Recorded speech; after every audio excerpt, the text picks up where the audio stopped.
बचबारस की कहानी।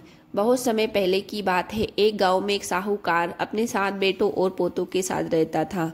उस साहूकार के गांव ने एक तालाब बनवाया था, लेकिन 12 सालों तक वो तालाब नहीं भरा था।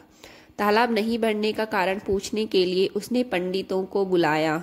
पंडितों ने कहा, इसमें पानी तब तक नहीं भरेगा जब तक तुम या तो अपने बड़े बेटे या अपने बड़े पोते की बलि दोगे। तब साहूकार ने अपनी बड़ी बहू को तो पीहर भेज दिया और पीछे से बड़े पोते की बलि दे दी।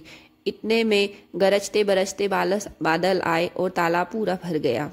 इसके बाद बचबारस आई और सभी ने कहा, आपका तालाब पूरा भर गया है, इसकी पूजा करने चलो। साहूकार अपने परिवार के साथ तालाब की पूजा करने गया। वहां दासी से बोल गया कि गेहुला को पका लेना।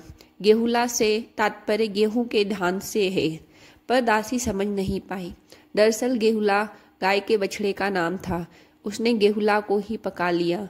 बड़े बेटे की पत्नी भी पीहर से तालाब पूजने आ गई थी।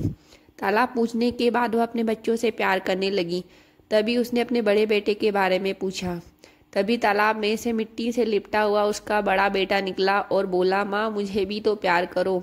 तब सास बहू एक दूसरे को देखने लगी। सास ने बहू को बलि देने वाली सारी बात बता दी। फिर सास ने कहा, बचबारस माता ने हमारी लाज रख ली और हमारा बच्चा हमें वापस दे दिया। तालाब की पूजा करने के बाद जब वापस घर लौटे तो उन्होंने देखा कि बछड़ा नहीं था। साहूकार ने दासी से पूछा कि बछड़ा कहाँ है? तो दासी ने कहा, आपने ही तो कहा था उसे पकाने के लिए। तो साहूकार ने कहा कि अभी तो एक पाप उतरा नहीं, तुमने दूसरा पाप कर दिया। साहूकार ने पका हुआ बछड़ा मिट्टी में दबा दिया। शाम को गाय लौटी तो उसने अपने बछड़े को ढूंढने लगी और फिर मिट्टी खोदने लगी। तभी मिट्टी में से बछड़ा निकल गया। साहूकार को पता चला तो वह भी बछड़े को देखने गया। उसने देखा कि बछड़ा गाय का दूध पीने में व्यस्त था।